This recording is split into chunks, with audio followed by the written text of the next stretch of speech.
The billionaire dropped his glass when he saw what was happening at the long dining table.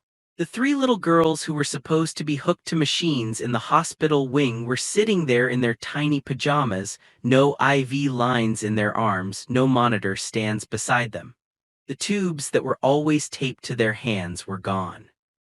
Instead, the new maid stood barefoot on the marble floor, her eyes closed, one hand holding all three girls close to her, the other hand lifted over their heads as she whispered words he could not even understand at first. The triplets' plates were empty, not of food, but of something else, white pills, still and untouched, lying in a neat circle beside a glass of juice she had pushed away. One of the girls was laughing, actually laughing, with color in her cheeks, while another tried to clap along even though her fingers still trembled. The smallest one, the one the doctors had already given up on, was singing in a cracked little voice, and every note made his knees weaker. This was against every rule, against every careful plan the doctors had laid out. No one was allowed to move the girls, no one was allowed to touch their medicine, no one was allowed to do anything without a chart, a machine, a number. But this woman had done all of it, right in the heart of his house. His world tilted. This was the moment when the billionaire finally dropped to his knees and tears poured down his face because the unthinkable was happening right in front of him. Before I tell you how things got this crazy, take a second to like this video, subscribe, and tell me in the comments where in the world you are watching from. Now, let me take you back to where it all started, when everyone believed the triplets were just waiting to die. Ethan Cole had not cried in a very long time. Not when the bank called to tell him his first company was gone. Not when reporters said he was finished. Not even when he stood by a fresh grave with a little white coffin and a single red rose in his hand, saying goodbye to the woman he had promised to love forever. Somewhere along the way, crying had turned into weakness in his mind, and weakness was something a man like him thought he could not afford. He owned tech companies, shipping lines, hotels, and a mansion big enough to be its own town, but his real world had shrunk down to one hallway inside that mansion. A hallway they had turned into a hospital. The walls were white, the floors were too clean, and the air always smelled like medicine. 3 small beds were lined up against the glass windows, each one holding a tiny body and a pile of stuffed animals that nobody touched anymore. The triplets, Lily, Chloe, and Ruby, were only 4 years old. They were once loud, wild, and full of questions. They used to run down the stairs in matching socks, with ribbons in their hair and cereal stuck to their cheeks. Now they lay so still that sometimes Ethan had to stand beside each bed for a long time, just watching their chests, just to be sure they were still breathing. The doctor said a long, hard word the first day the girls got sick. Leukemia. For a long time that word meant hospital visits, medicine, and hope. But one cold morning it turned into something else. It turned into a countdown. The day the countdown started, Ethan stood in that hallway, his hands shoved into the pockets of his suit while machines hummed softly around him. The lights were low because the girls said bright lights made their heads hurt. Dr. Alan Reed stood at the end of the row of beds, his white coat perfectly pressed, his eyes tired in a way that had nothing to do with sleep. Nurses moved quietly in the background, checking lines, pressing buttons, putting new bags on IV poles. Lily lay in the first bed, staring at the cartoon characters on the TV without really seeing them. Chloe was in the middle, her small hand gripping a teddy bear so tightly that her knuckles looked white. Ruby, the smallest, lay in the third bed with her eyes closed, her lashes dark against pale cheeks, a tiny knitted blanket pulled up to her chin. "Mr. Cole," Dr. Reed said softly, "we have tried everything we can. The treatments are no longer working the way we hoped. Their bodies are tired. They may have weeks." His voice broke a little on that last word. 2 weeks, maybe 3. For a moment the hallway felt like it tilted. Ethan heard the quiet beep of the heart monitors, the whoosh of the oxygen, the squeak of a nurse's shoe, but his mind felt far away. "There's always a chance," the doctor added quickly, "but we have to be honest. You should prepare, be with them, make them comfortable, don't give them false hope." Ethan's jaw clenched. "False hope," he repeated. "They are 4 years old, hope is all they have." Dr. Reed looked down. "Hope is good," he whispered, "but it cannot change the numbers on these screens." That night the mansion felt like a tomb. The staff walked softly, as if noise itself could break something important. Mrs. Johnson, the head housekeeper, who had been with the family since before the girls were born, moved around the kitchen like a shadow. The cook kept staring at the little pink cups he once used for the girls' ice cream, then turned away and started chopping vegetables for a meal no one would really taste. The driver sat at the edge of the garage with the engine off, staring at his phone, pretending to play a game so he wouldn't have to think. The security guards watched cameras, but their eyes kept drifting to the feed that showed the hospital wing. No one dared to say the words out loud, but everyone inside that house was sure they were waiting for the same thing, waiting for the machines to go silent, waiting for the day the beds would be empty. In the morning, the cook did not make the girls' favorite pancakes shaped like little hearts. "They can't eat much anyway," he whispered when Mrs. Johnson asked. "And what's the point?" Mrs. Johnson gave him a sharp look but did not answer. She went upstairs to the linen room and held 3 tiny princess blankets in her hands, pressing the soft fabric to her face so no one would see her crying. When she finally wiped her eyes and straightened her shoulders, she remembered the thing she had been avoiding all week. The staff was tired. Nurses, nannies, and maids kept quitting. Some said the house was too sad. Some said they could not handle watching the girls fade away. That morning, Mrs. Johnson walked into the study where Ethan sat at his huge desk, staring at a laptop that showed nothing but graphs and charts he wasn't really reading. "Sir," she said quietly, "we still need a new maid for the children's floor. The agency has sent someone to interview today." Ethan barely looked up.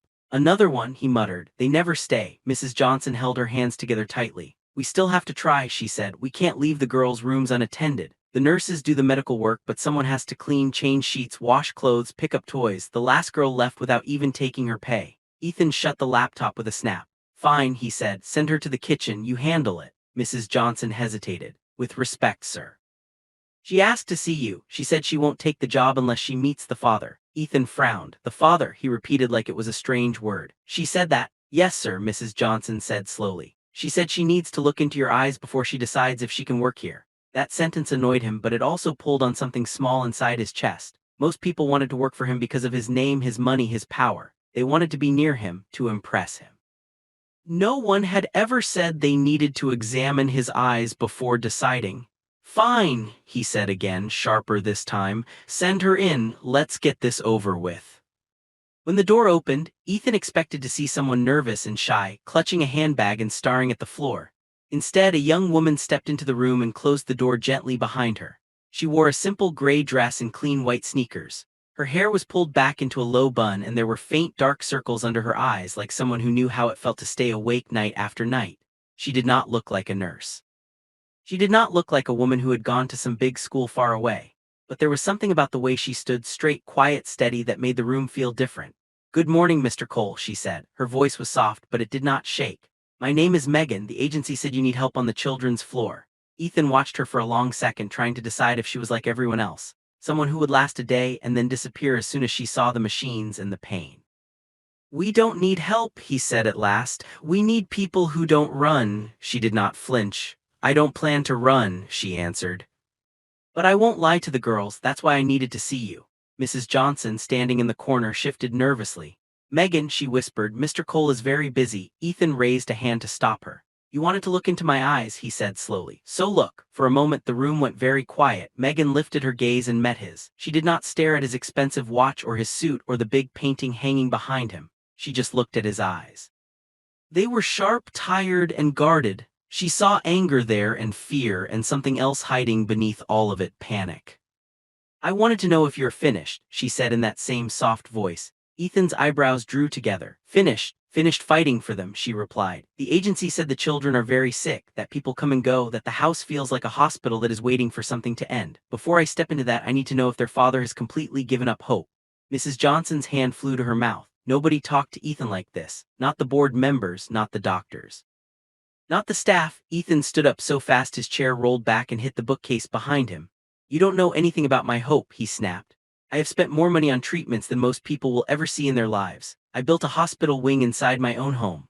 I have flown in specialists from 3 different countries. Don't you dare come into my house and tell me I gave up." Megan held his gaze, but her eyes were glossy now, not from fear but from something else. "I'm not talking about money," she answered. "I'm talking about the way people talk around them, the way the staff whispers, the way you stand outside their beds and look at the machines more than you look at their faces. Children can feel when adults are only waiting for the worst. They are not blind, Mr. Cole, they are just small." Those words hit him harder than any punch. For a second the study felt too warm. He took a breath, then another. "You think they need someone to pretend everything is fine?" he said slowly. "No," she replied. "I think they need someone who still believes they are more than the numbers on those screens. Someone who talks to them like they are alive right now, not like they are already gone." That sentence hung in the air between them. It made Ethan think of the way Lily turned her face to the wall when people spoke in a fake cheerful tone. It made him remember how Chloe had recently pushed away a nurse's hand and whispered, "Please stop staring at me like that." It made him picture Ruby, the one whose heart rate kept dropping, the one who barely opened her eyes, flinching every time someone sighed near her bed. "What do you want from this job?" he finally asked. "It's cleaning and helping with the children's things. The nurses handle the rest." Megan nodded. "I know," she said. "I can clean, I can fold little clothes, I can wash sheets, but I also want permission to speak to them like they still have a tomorrow. I will follow every rule the doctor gives, I will respect every limit, but I will not stand in those rooms and act like their story is already over. If you can't accept that, then I'm not the right person for this house." Ethan stared at her. She was just one more worker sent by some agency. She had no big degree, no famous name, no special title. Yet she was standing there in his study asking for something no one else had asked for, not more money, not more time off, not a bigger room, just the right to believe. "You'll listen to the doctor," he said at last. "Every instruction, no risky decision, no strange ideas, no games, you understand?" "Yes, sir," she said, "but I will also listen to the girls. To what they need from a human, not from a chart." Ethan almost told her to leave, almost sent her away like everyone else. Instead, to his own surprise, he heard himself say, "Fine, you start today." The first time Megan stepped into the hospital wing, her breath caught in her throat. She had seen pictures in her phone from the agency. She knew there were 3 beds, she knew the girls were very sick, but nothing had prepared her for the way the room actually felt. It was too quiet, not peaceful quiet, heavy quiet. The curtains were half closed even though the sun was out. A TV played a cartoon on mute. Machines blinked soft green and yellow lights. The air was cool, almost cold. Lily was turned toward the window, her thin arm resting on top of the blanket, the IV line taped carefully in place. Chloe lay on her back, eyes on the ceiling, lips moving as if she were counting something only she could see. Ruby was curled on her side, her little hand tucked under her cheek, breathing in short, soft puffs. 2 nurses worked silently at the far end, updating charts. They glanced at Megan for a second, gave a quick nod, and then went back to writing. No one spoke to the girls. No one called their names. Megan walked slowly to the middle of the room, her sneakers whispering on the floor. She did not reach for a chart, she did not touch a machine, she just stood there for a moment, letting her eyes adjust, letting her heart settle. "Good morning," she said at last, very gently. Lily's eyes flicked toward her and then away. Chloe glanced over and then turned back to the ceiling. Ruby did not move. "I'm Megan," she continued. "I'm new here. The agency sent me, but I came because I really wanted to." Lily gave a tiny shrug. "They all say that," she whispered, her voice raspy. Megan moved a little closer to her bed but stayed far enough not to bump the wires. "All who?" she asked. "The other ladies," Lily answered. "They come, they feel sad, they cry in the bathroom, and then they don't come back." Megan's chest hurt at those words. "I'm sorry they did that," she said softly. "That must have felt awful." Chloe blinked slowly and turned her head. "Are you going to cry too?" she asked. "Sometimes they cry before they even say our names." Megan swallowed. She could feel tears pressing behind her eyes, but she held them there not because crying was wrong but because she sensed they did not need that right now. "I might cry later," she admitted honestly. "But not because of you, because grown-ups are slow at learning how to be brave." That made Chloe frown as if she was trying to decide if this answer was good enough. Ruby's fingers twitched under her blanket. "Everyone whispers," Ruby murmured without opening her eyes. "They whisper outside the door, they think we can't hear." Megan moved close enough to gently adjust Ruby's blanket. "I won't whisper about you," she said. "If I need to say something, I will say it where you can hear it so you don't have to guess." Ruby's eyelashes lifted a little at that. "They say we're very sick," Lily said suddenly. "They say it like we're already half gone." She could not finish the sentence. Megan looked at each girl one by one. She could see the bruises on their arms from all the needles. She could see the way their hair had thinned, the way their cheeks were pale, the way their little bodies seemed swallowed up by hospital gowns. She also saw something else, 3 pairs of eyes that still had light in them even if it was faint. "Can I tell you what I see?" she asked quietly. "What?" Chloe whispered. "I see 3 girls who are very, very tired," Megan said, choosing her words carefully so a 9-year-old could understand them if they were listening. "I see 3 girls who have had to be brave for a very long time. I see 3 girls who might be sick in their bodies but are still very much alive in their hearts. And I see 3 girls I would really like to get to know if they will let me." There was a long pause. Then slowly Lily turned her head toward her again. "Nobody talks like that," she said. "They talk like we're leaving soon." Megan sat down on the stool between the beds. "Well," she replied, "until the day someone tells me you are absolutely gone, I am going to talk to you like you are here, because you are right now in this moment, and this moment matters." From that day, small things in the room began to change, even before any numbers on the machines did.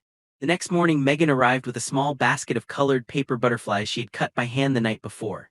She asked the nurse for permission before tapping them to the wall opposite the girls, so they would have something bright to look at. She stood on a little step stool and carefully placed them in a pattern that climbed from the bottom of the wall to the top, like a trail going somewhere new. Lily watched in silence at first, then whispered, "Make the purple one higher." Chloe pointed slowly because her arm hurt and said, "That blue one looks lonely, put a yellow friend next to it." Ruby, eyes half open, murmured, "I like the tiny white ones, they look like they're hiding."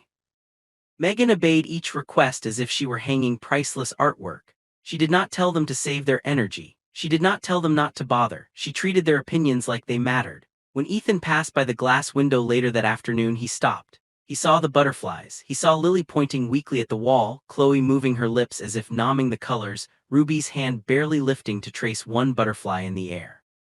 Something tight in his chest loosened for a second and then snapped back into place. He told himself it was nothing, just paper, just a distraction. It could not change anything real. In the evenings, when the nurses finished the last round of medicine, Megan would sit between the beds and read stories. Not stories about sickness or hospitals or endings, but stories about little kids who went on adventures, stories about lost puppies who found homes, stories about stars that no one thought could shine but did anyway.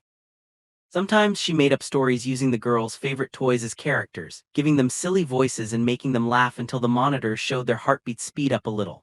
"Careful," one of the nurses warned one night. "If they get too excited, they get tired faster." Megan nodded. She understood. She was not trying to exhaust them. She just knew that laughter was a kind of breathing too. One night as she tucked Ruby's blanket around her, Ruby whispered, "Why are you nice to us?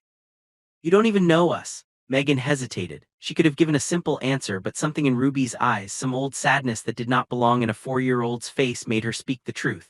"Because someone I loved was very sick once," she said quietly. "I couldn't help her the way I wanted, but I learned something from that. I learned that even if we can't fix everything, we can still make sure someone doesn't feel alone. I don't want you to feel alone." Ruby looked at her for a long moment. "Did she die?" the little girl asked. Megan's throat tightened. "She went to heaven," she replied gently. "But before she did, I promised myself that if I ever met someone else who was sick and scared, I would stay. I would not run away no matter how hard it got." Megan did not know that Ethan was listening just outside the door. He had come down the hallway to ask the nurse about the latest test results. But when he heard Megan's voice inside the room, he stopped. He leaned against the wall, his suit jacket open, his tie loose, and he listened to the way she talked to his girls. Not like they were breakable glass, not like they were a problem to be solved, like they were children who still deserved warmth. The words about her promise, about someone she loved who had been sick, slid past the hard shell he had built around his heart and hit a place he had buried under years of deals and numbers and plans. He remembered his late wife lying in a hospital bed, fingers wrapped weakly around his hand, asking him to promise that no matter what happened, he would never let their daughters feel like a burden. He had promised. Then the girls got sick and life turned into appointments, charts, flights, and numbers. Somewhere in all of that, he had started staring at the machines more than he stared into their eyes. Hearing Megan speak now made him feel suddenly, painfully aware of that. Dr. Reed appeared beside him. "She's different," the doctor murmured, glancing through the glass. "You approve of her?" Ethan asked quietly, not sure why the answer mattered so much. The doctor hesitated. "She is good with them," he admitted. "But I worry. Sometimes people with big hearts and big faith promise more than the body can do. If she makes them believe they will get better and they don't, the crash will be harder." Ethan's jaw clenched. "You told me not to give them false hope," he said, "so make sure she doesn't." Dr. Reed nodded slowly. "As long as she follows instructions, we should be fine." For a while it seemed like both worlds could exist together. The cold, careful world of medicine and the warm, gentle world Megan carried inside her. She learned how to move around the machines without setting off alarms. She learned when to step back and let the nurse handle another injection. She never touched the medicine carts, never changed dosages, never argued with a chart. But there were places no chart could reach, and those were the places she quietly claimed. When Lily had nightmares, Megan sat beside her and hummed a song under her breath until the little girl's hands relaxed. When Chloe refused to eat, saying the food tasted like metal, Megan sat with her, taking tiny bites of her own snack and telling her silly stories about a brave little girl who ate just enough to win an invisible contest. When Ruby stared at the window and whispered, "I'm scared they'll forget me if I go," Megan pressed her hand gently and said, "You are not a person anyone could ever forget." She did not promise they would all be healed. She did not promise there would be no pain. She only promised one thing again and again: I am here, today, with you. And somehow that promise made the room feel less like a waiting room for something terrible and more like a place where days still mattered. But not everyone in the house understood what Megan was doing. One afternoon, the cook caught her in the kitchen pouring warm water into 3 little cups, adding a slice of lemon to each. "What's that for?" he asked. "The doctor said they can have small sips," she answered. "They said their mouths taste like metal." The nurse agreed a little lemon might help. He frowned. "You're getting too involved," he muttered. "It's better if you keep your heart back a little." When he stopped himself, but they both knew what he was about to say. "When they die." "I tried that once," Megan replied. "Keeping my heart back, it hurt more." He shook his head and went back to stirring his pot, but his hands shook. That night Mrs. Johnson pulled Megan aside. "The doctor called," she said. "He wants to talk to you tomorrow. He thinks you're changing the mood too much, making them expect things he can't promise." Megan felt a small tremor of worry in her stomach. "I haven't told them they are going to be healed," she said. "I only treat them like they're alive." Mrs. Johnson sighed. "In this house right now, that might be the most dangerous thing of all." Next day, Dr. Reed sat with Megan at a small table near the hospital wing. He had a folder open in front of him. "You're doing a good job keeping the area clean," he started. "The nurses say you're careful with the equipment, but I need to remind you of something very important." Megan nodded, waiting. "These girls are very sick," he continued. "Their bodies are weak, their hearts are fragile. When you talk to them about tomorrow, you need to be careful about what kind of tomorrow you describe." She frowned slightly. "I don't tell them they will run and jump and climb trees next week," she said. "I tell them things like, tomorrow I'll bring you a new story, or tomorrow we can finish that picture." "Is that wrong?" The doctor tapped his pen. "Not wrong," he admitted. "Just be mindful. If for some reason they don't make it to that tomorrow, the disappointment is heavy." Megan's eyes stung. "Doctor," she said quietly, "if they don't make it to tomorrow, the disappointment is heavy no matter what I say today." He rubbed his forehead. "You sound like someone who has walked this road before." She looked down at her hands. "I have. That is why I am careful. I know what words can do. I will not lie to them, but I will not treat them like they are already gone either." Dr. Reed sighed. "Just remember," he said, "no experiments, no changes, no unapproved ideas. We are holding them together with threads here. One wrong move could be the end." Megan nodded. "I understand," she answered. But as she walked back to the hospital wing, she could not shake the feeling that something more was happening in that room than numbers on a screen could show. The first sign came late one night when the house was almost silent. Most of the staff had gone to their quarters. The security cameras showed empty hallways. Only the soft hum of machines and the low murmur of a nurse's radio broke the quiet. Megan was sitting between the beds again, a small notebook in her lap. The girls were half asleep. Lily's eyes were closed, but every now and then her fingers moved as if she were catching a dream. Chloe was watching Megan's hands as she drew slow little pictures of stars in the notebook. Ruby lay very still, her breathing even but shallow. Megan's voice was a whisper as she told a story about 3 lanterns in the dark that refused to go out no matter how strong the wind blew.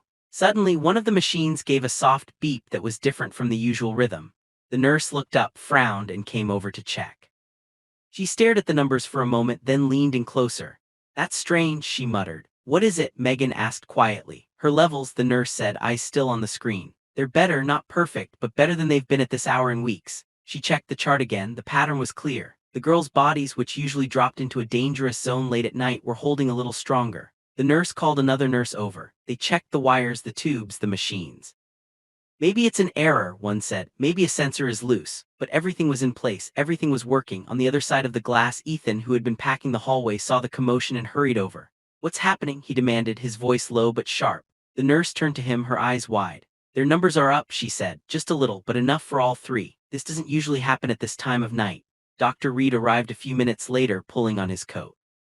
He stared at the screens, then at the girls, then back at the screens. "Run the test again," he ordered. "Check the machines, check the lines, I want to be sure." Megan stood very still by the wall, watching all of them. She had not touched a single button, she had not given any extra medicine. All she had done was sit there and tell a story about light. Her heart thumped in her chest. She did not claim this as a miracle. She did not say anything about what she believed. She just watched as the doctor checked and rechecked, his brow furrowed deeper each time. Finally, Dr. Reed stepped back, his face pale with surprise. "If this pattern continues," he said slowly, "we will need to discuss changing their status. I don't understand it yet, but something is happening." Ethan felt his throat go dry. He had prepared himself for bad news so many times that his body did not know how to react to even a small piece of good news. "You mean they might last longer?" he asked, afraid to use a bigger word. "I mean," the doctor answered carefully, "that I have never seen their late-night numbers do this before. We watch and wait, no one changes anything, no one tries anything new, we do not want to break whatever this is." He looked right at Megan when he said that. She met his eyes calmly. "I will not change a thing," she promised. But inside, a quiet thought rose up like a whisper. Something is shifting, something is moving where we cannot see. From that night on, the air in the hospital wing felt different to everyone who walked through it. The nurses didn't admit it out loud, but they started talking a little softer, not with dread but with a small line of hope under their words. Mrs. Johnson went back to making the girls' favorite pancakes, even if they could only take a bite or two. The cook shaped them like stars now, not hearts, because the girls said the butterflies on the wall looked like they were flying toward the stars. Ethan found himself visiting more often, not just to read charts but to listen. He listened to the way Lily's voice grew a little stronger when she argued with Megan about which cartoon hero was the bravest. He listened to Chloe's sleepy giggles when Megan gave a stuffed rabbit a deep, silly voice. He listened to Ruby's quiet humming when Megan sang about lanterns that refused to go out. Every day fear and hope wrestled inside his chest. One was bigger, one had been there longer. But the other one was stubborn, like a small child tugging at his sleeve, refusing to be ignored. He hated it, and he needed it, all at once. He did not know that the night he would walk into the dining room and see the unthinkable was already on its way. One evening a heavy rain fell outside the mansion, beating against the windows like tiny fists. The sky was dark and thunder rolled far in the distance. The storm shook the house, but something else was shaking inside Ethan. Dr. Reed had just shown him the latest results in his office. "They're stable," the doctor said, almost as if he didn't believe his own words. "Not cured, not out of danger, but stable. For the first time in months, they are holding steady." Ethan stared at the charts. The lines that used to fall like slides now had gentle hills. They were still in a dangerous zone, but they were not dropping as fast. "How?" he asked. "I don't know," Dr. Reed answered honestly. "Sometimes bodies respond to treatment in ways we don't predict. Maybe their systems needed time, maybe something shifted." He hesitated before adding, "Maybe something about the environment is helping, less stress, less fear." Ethan thought of Megan, of her stories and her butterflies, of the way she said, "I am here today." He shook his head. "So we just keep doing what we're doing?" he asked. "Yes," the doctor replied, "and we especially do not change anything without talking to me first. Promise me that, Mr. Cole." Ethan nodded. "You have my word."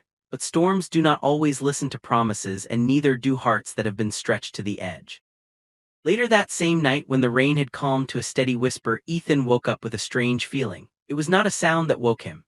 It was an absence of sound. For weeks he had slept lightly, always half aware of the steady rhythm of machines down the hall. Now, in the middle of the night, he felt a stillness that made his heart grab. He sat up, listening. The monitors were still beeping, but something else was wrong. Voices.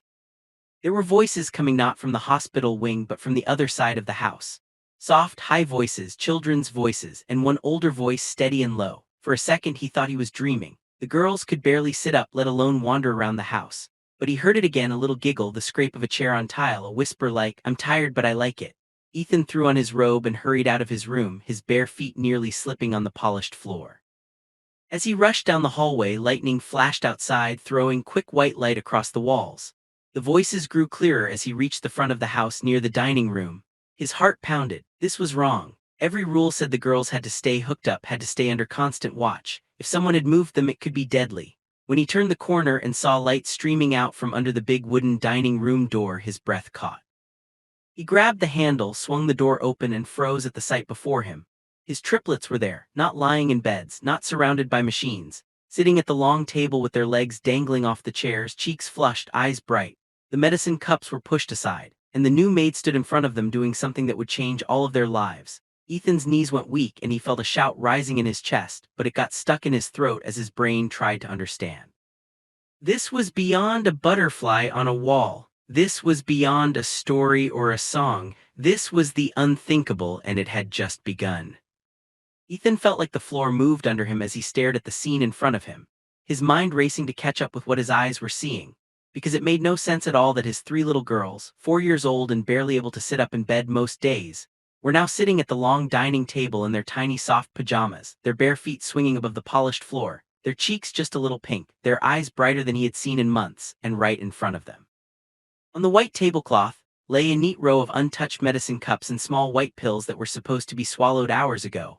Pills that had been carefully measured and timed by the doctor. Pills that were now pushed to the side like someone had moved them on purpose. While Megan stood behind the girls, one hand resting gently on the back of Ruby's chair, the other hand still lifted in the air as if she had been in the middle of saying something before he burst in. For a second, none of them moved. The only sound was the soft ticking of the big clock on the wall and the faint patter of rain against the tall windows. Lily was the first to notice him. She turned her small head and whispered, "Daddy," in a voice that was weak but not as empty as it had been before, and that one word broke whatever had frozen him in place. "What did you do?" Ethan breathed, his voice low and shaking, not from weakness but from a kind of fear that felt bigger than any business problem he had ever faced. His eyes went from the girls' faces to the empty IV lines that should have been in their arms, to the boxes of medicine on the sideboard, one of them open, then to the sink behind the counter where he could see a few tiny white crumbs floating on the surface of the water, as if something had been rinsed away. "Are you out of your mind?" he exploded, his voice suddenly loud enough to make all three girls flinch. Chloe grabbed the edge of the table, her little fingers tightening. Ruby's shoulders hunched as if she expected to be sent back to the cold bed right away. Megan did not jump, but her eyes widened just a little. "Mr. Cole," she started, but he cut her off. "Don't call me that now," he snapped.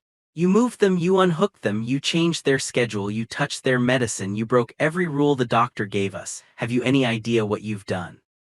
His hand slammed against the table so hard that a glass of water tipped over and spilled across the white cloth.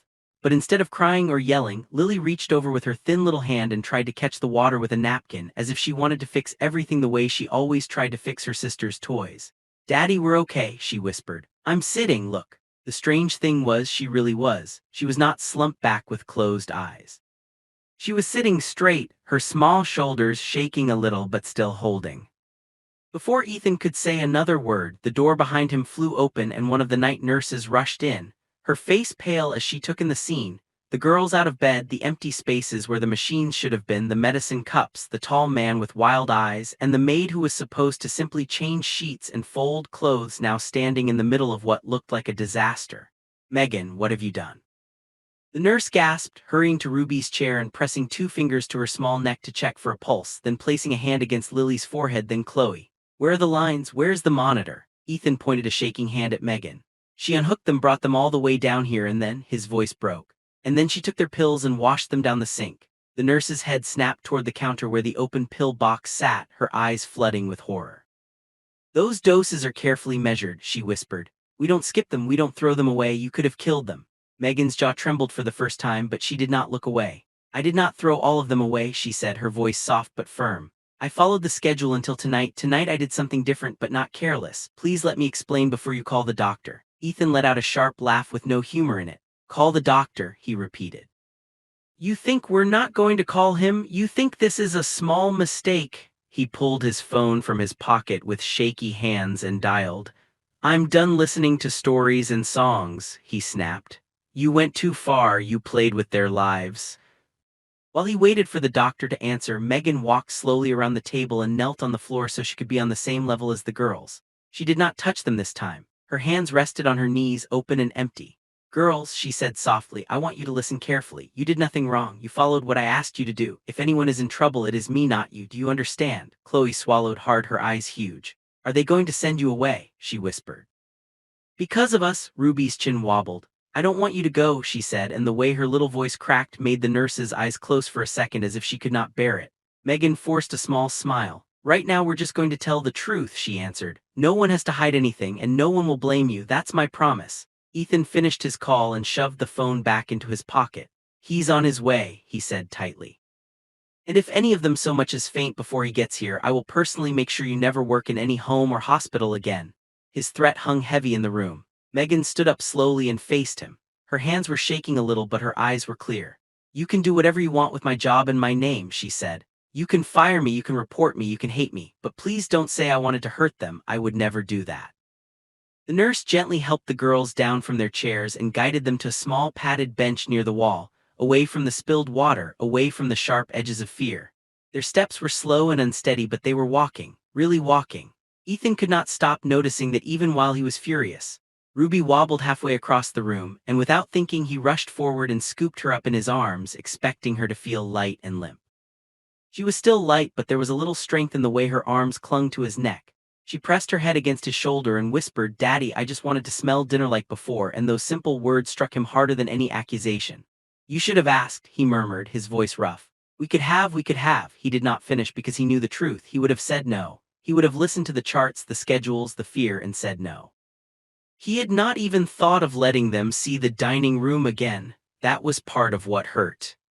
A few minutes later, the front doors opened and Dr. Reed hurried in, still in his shirt sleeves, his tie crooked, his hair damp from the rain. He moved faster than anyone had seen him move, almost running down the hallway until he reached the dining room. When he stepped inside and saw the girls not in their beds but on the padded bench with blankets around their shoulders, his face went white. "What happened?" he demanded, looking from the nurse to Ethan to Megan, his eyes flashing. "Who moved them?" "Took them off the monitors." The nurse pointed at Megan without meaning to be cruel. It was just the truth. "She did," the nurse said quietly. "She brought them here, took away the evening dose, and she washed their pills down the sink," Ethan added through clenched teeth. "You told me not to change a thing. She changed everything." Dr. Reed turned to Megan with a look that was part anger, part disbelief. "Is that true?" he asked. Megan swallowed. "I didn't give them the evening pills," she admitted. "I did bring them here. I know how it looks, doctor, but please let me show you something before you decide what to do." Before he could answer, Ruby suddenly made a small coughing sound and all heads snapped toward her. The nurse rushed over, her hands already reaching, but Ruby only coughed twice and then took a deep breath, her little chest rising and falling in a way that seemed stronger. The doctor moved to the bench and knelt in front of her. "Ruby," he said softly, "can you look at me?" To everyone's surprise, she actually did. Eyes which had often been dull and distant were focused now, a little glassy but still clear. "Hi," she whispered. "You came fast." He blinked hard. "Yes," he said, "I came fast. How do you feel?" She thought for a moment, as if searching for the right word. "Tired," she said, "but warm." He put a stethoscope to her chest and listened for a long time, then checked her pulse, then did the same for Chloe and Lily. "Their hearts are not crashing," he murmured, half to himself. "Their breathing is steady. They should be much weaker after being off the machines this long." He turned back to Megan. "Tell me exactly what you did, every step, every word, every minute." Megan took a breath and began to speak.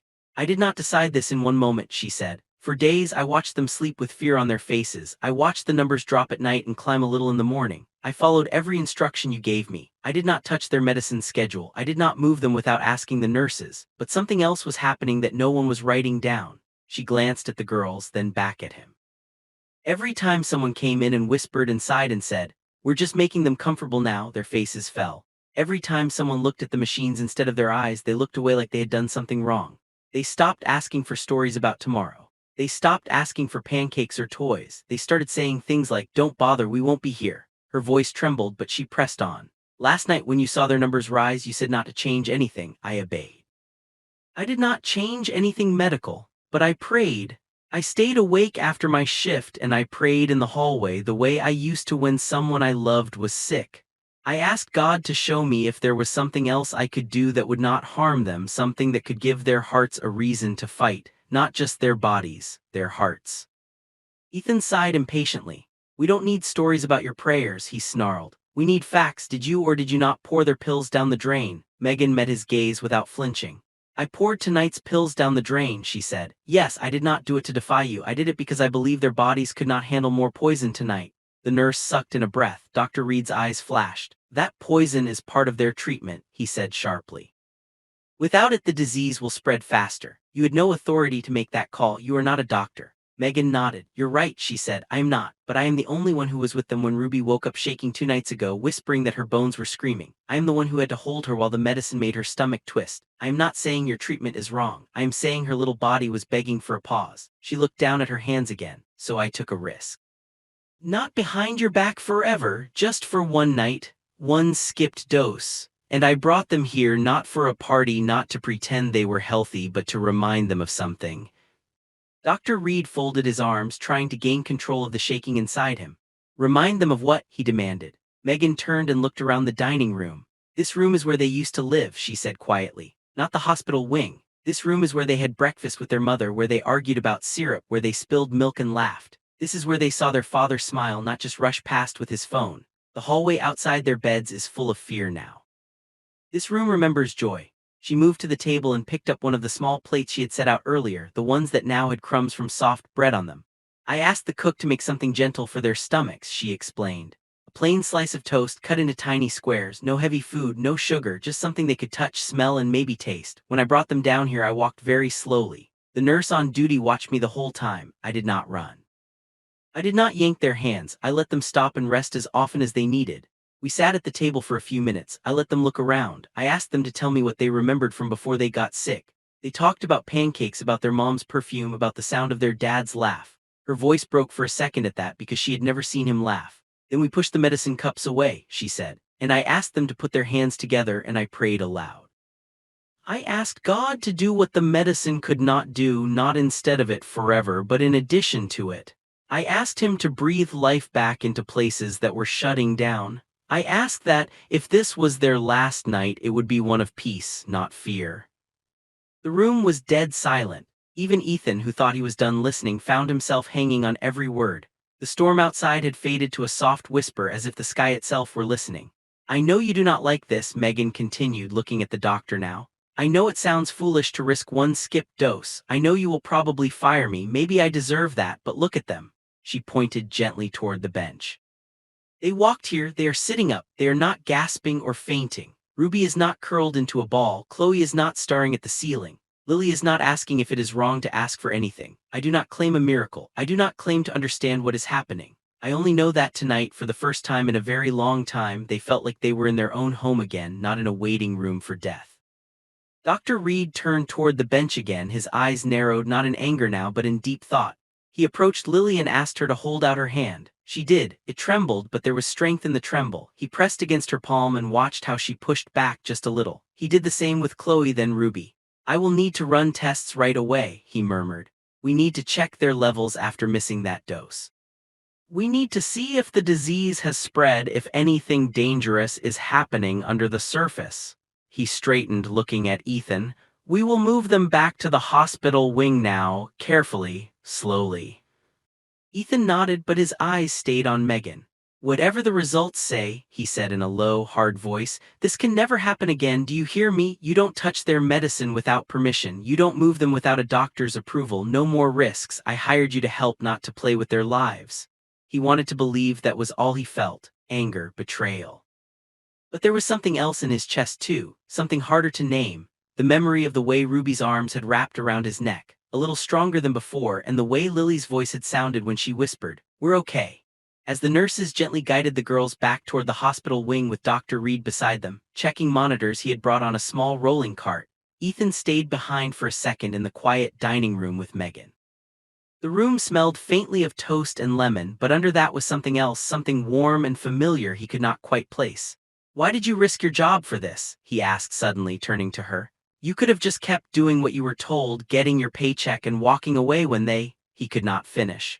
Why put everything on the line for 3 children who aren't even yours? Megan looked down at the spilled water still glistening on the table, at the little crumbs left by tiny bites at the abandoned medicine cups. When she finally lifted her eyes, there were tears in them, but they were steady, not wild. Because once, she said quietly, someone I loved begged me to take a risk and I was too scared.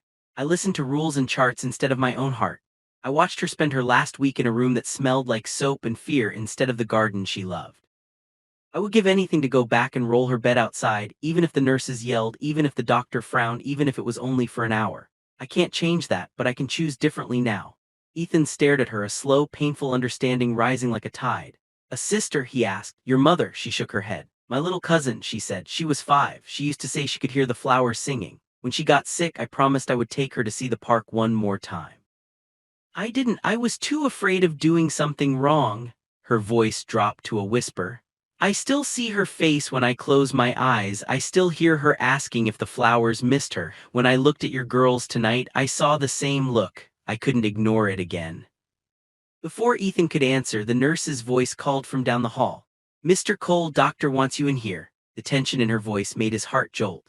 He rushed out of the dining room, his long strides echoing on the polished floor, Megan following behind him, her sneakers almost silent. When they reached the hospital wing, the girls were back in their beds, blankets tucked around them, monitors reattached. The butterflies on the wall watched over them like quiet guards. Dr. Reed stood by the central station, a tablet in his hand, lines of numbers glowing on the screen. He did not look up right away. Well, Ethan demanded, his voice sharper than he meant.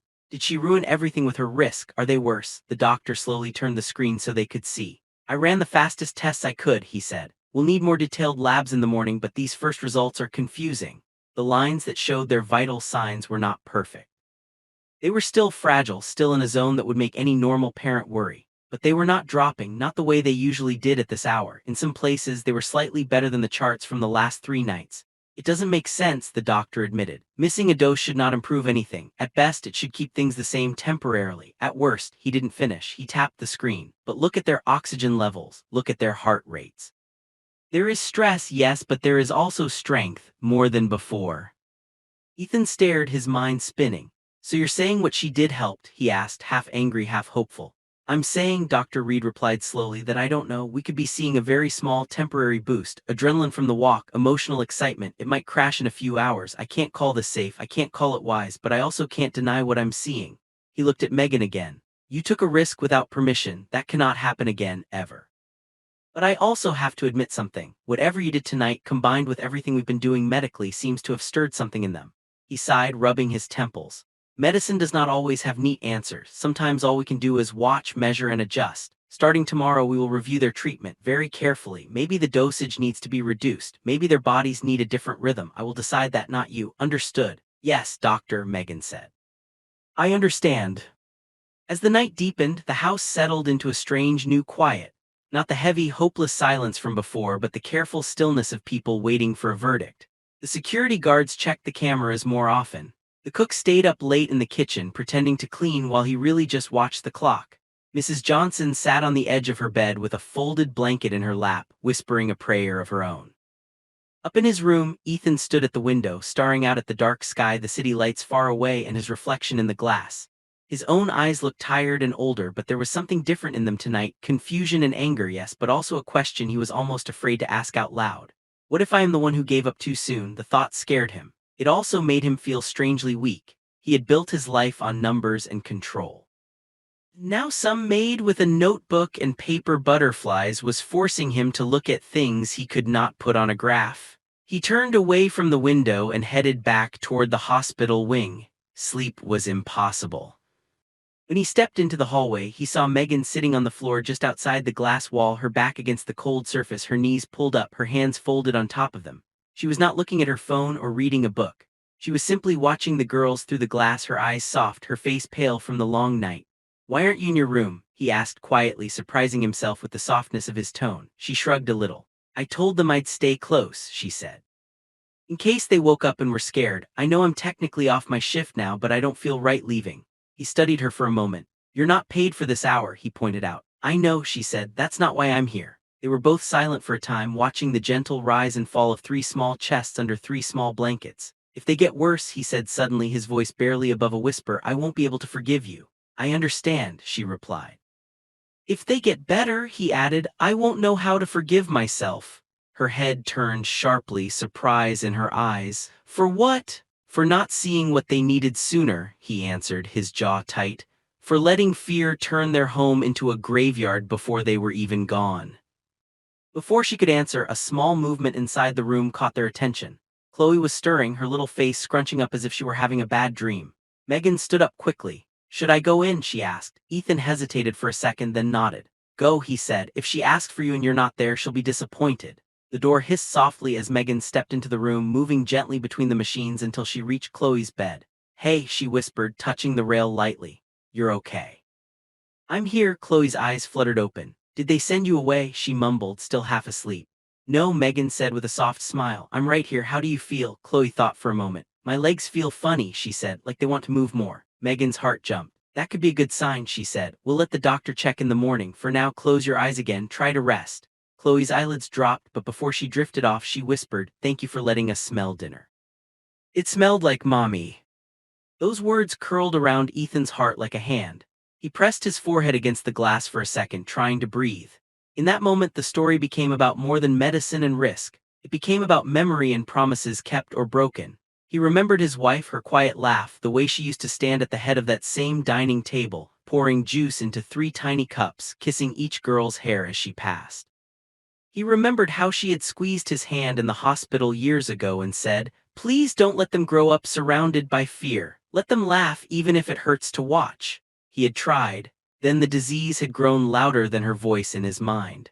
Now a stranger had walked into his house and reminded him of a promise he did not even realize he was breaking.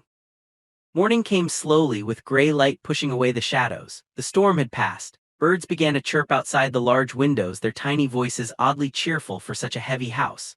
Dr. Reed returned with a small team to draw more blood and run deeper tests. The girls were sleepy and grouchy, but they did not cry as much as usual when the needles pricked their skin. "You can squeeze my hand," Megan told each of them. "We'll breathe together." She counted softly as the nurse worked, and the girls followed her rhythm in and out like a small boat riding out waves. When the samples were sent to the lab, the waiting began again. Hours passed. The big clock in the hallway ticked and ticked. Coffee cups were emptied and refilled. No one wanted to go too far from the hospital wing, as if the distance itself might change the results. Finally, near midday, Dr. Reed walked out of his temporary office with a stack of printed pages. His face was unreadable. Ethan's heart hammered. "Just tell me," he said. "I can take it." The doctor glanced at Megan, then back at him. "You should both hear this," he said. "It concerns both of you and the girls." He spread the pages out on the counter. "I compared yesterday's readings before the skipped dose with today," he explained. "The disease is still present. We do not have a sudden, complete miracle here. I need to be clear about that, but there is something else I cannot ignore." He pointed at a column of numbers. "Their white blood cell counts, which have been stubborn and low, have nudged upward, not by a huge amount, but enough that I had the lab rerun the tests to rule out error. Twice." He pointed to another line. "Their organ function, especially Ruby's, is slightly stronger than last week. This should not happen after missing a dose. It should be the other way around, and yet here we are." Ethan felt dizzy. "So what does that mean?" he asked. "Did we almost kill them or help them?" Dr. Reed sighed. "I'm not ready to say this new pattern is all good," he replied honestly. "We are walking a very thin line. But it tells me something I suspected yesterday. Our current plan might be too aggressive for their small bodies. We may need to adjust. Less of one thing, more of another. A different rhythm that still fights the disease but doesn't crush what's left of their strength." He looked at Megan again. "You forced my hand sooner than I planned," he said. "I was going to review their treatment next week. Now I have to do it today. You put them at risk, yes, but you also showed me in a very clumsy way that their bodies are trying to tell us something." Megan's eyes filled with tears. "I'm sorry for the risk," she said. "I truly am. I didn't want to make your job harder." The doctor shook his head. "You have made my job harder since the day you walked in," he said, but his voice was softer now. "You keep making children act like people instead of charts. It is both annoying and necessary." He turned back to Ethan. "Here is what I propose. We lower the dosage. We change the timing. We allow more breaks where their bodies can rest. And yes, we let them have small, controlled moments outside that room with their monitors attached where they can remember they are not just patients but little girls with a home." Ethan swallowed. "And if it kills them faster," he asked, "what if being kind shortens their time?" Dr. Reed met his gaze squarely. "Then we will at least know we let them live whatever time they had left as children, not as prisoners of fear," he said. "But I don't think kindness is the enemy here. I think hopelessness is." The words hung between them like a challenge. Ethan looked through the glass at his daughters, who were now coloring weekly on small boards Megan had brought, drawing crooked butterflies under the paper ones on the wall. They were still hooked up to lines. They were still pale. But when one dropped her crayon, the other two reached out automatically to help pick it up, their little hands moving in a clumsy, beautiful dance. "Do it," he said at last. "Change whatever you need to. Just don't shut me out this time." "Tell me what you're doing," Dr. Reed nodded. "I will," he said, "but one thing is non-negotiable." He turned to Megan again. "No more secret risks. If you feel something in your heart, you come to me. If you think a dose is too much, you tell me. We discuss it together. Do you understand?" Megan nodded quickly. "Yes," she said, "I promise." For a moment it felt like a fragile new team had formed in that hallway. The doctor with his charts, the billionaire with his broken promises and deep pockets, the maid with her stories and quiet prayers. They were not on the same page yet, but they were at least holding the same book. None of them knew that the next test of this fragile trust was already on its way, and that it would not come from a chart or a schedule, but from inside one of the girls' tiny bodies. Because later that night, when the new treatment plan began and hope and fear seemed to stand side by side in every corner of the house, a soft alarm would start to beep from one of the machines, and Megan would look up to see something that made all the color drain from her face. One of the triplets would suddenly go still, much too still, her monitor line dipping in a way no one expected after such hopeful news, and the doctor's careful plan would be thrown into chaos once again. The alarm started as a small sound, a soft steady beeping that did not match the normal rhythm of the machines, and for a moment everyone thought it was just a glitch, some wire loose or a sensor moving on the girl's thin skin. But then the beeping changed, faster and louder like a panicked heartbeat in the air, and every person in the hospital wing knew something was wrong before anyone even said a word, because the light above Ruby's bed began to flash red. Megan was the first to turn. She had been sitting on the little stool between Lily and Chloe, helping them color a picture of three lanterns, just like the story she always told. When she heard the sound shift, her eyes flew to the monitor beside Ruby's bed and her breath caught. The line that showed the little girl's heart was dipping in a strange pattern, not flat, not wild, but slow and uneven, like a tired runner stumbling on a long road. "Doctor," she whispered at first, then louder, "Doctor." Her voice cut through the quiet like a knife. Dr. Reed, who had been standing near the door talking softly with Ethan about the new treatment schedule, spun around, his hand already reaching for the tablet in his pocket. The nurse rushed to Ruby's side, her fingers moving fast to check wires, adjust the clip on the little girl's finger, tap the monitor. "The connections are fine," she said, her voice tight. "This is real." Ruby's small chest was still rising and falling, but her breaths were too shallow, like each one cost more than the last. Her eyelids fluttered, then stopped.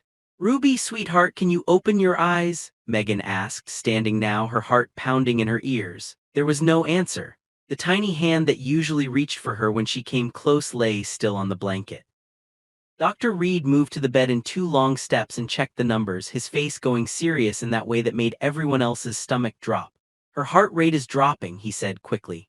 "Blood pressure too, oxygen is dipping. This is not about the missed dose. This looks like a sudden event, maybe a clot, maybe a reaction." He turned to the nurse. "Get the crash cart ready, call for backup, now." The nurse hurried out, her shoes squeaking on the floor. The normal beeps in the room were drowned out by that one alarm screaming for attention. Lily started to cry quietly, tears rolling down her pale cheeks as she clutched her blanket. Chloe's coloring pencil slipped from her hand and fell to the floor without her even noticing. "What's happening to Ruby?" Chloe whispered, her eyes wide with a fear that was deeper than any cartoon monster. Ethan felt like someone had punched him in the chest. He rushed to the bed and grabbed the rail. "Do something," he demanded, his voice cracking. "You said they were stable, you said the new plan would help, do something." Dr. Reed was already moving, checking Ruby's pulse, giving quick instructions, adjusting the oxygen line.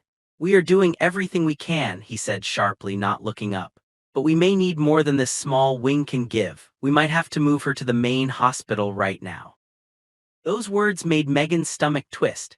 Moving Ruby meant taking her away from her sisters, away from the paper butterflies, away from the soft, safe world they had built in this room. It also meant more machines, more bright lights, more strangers. But she could see the worry in the doctor's eyes, and she knew this was bigger than comfort now. This was about life and death. Two more nurses rushed in with a cart full of equipment. One of them started checking Ruby's veins, another adjusted the oxygen mask so it covered her small nose and mouth better. Her skin looked even paler than before, almost see-through. "We need to move fast," Dr. Reed said, glancing at Ethan. "I know you wanted everything kept here, but right now we don't have a choice. If this is a clot or a sudden crash, we need the full team and tools. She may not have much time." Ethan's face went white. "You said this wing had everything," he muttered, sounding lost. "You promised they were safe here."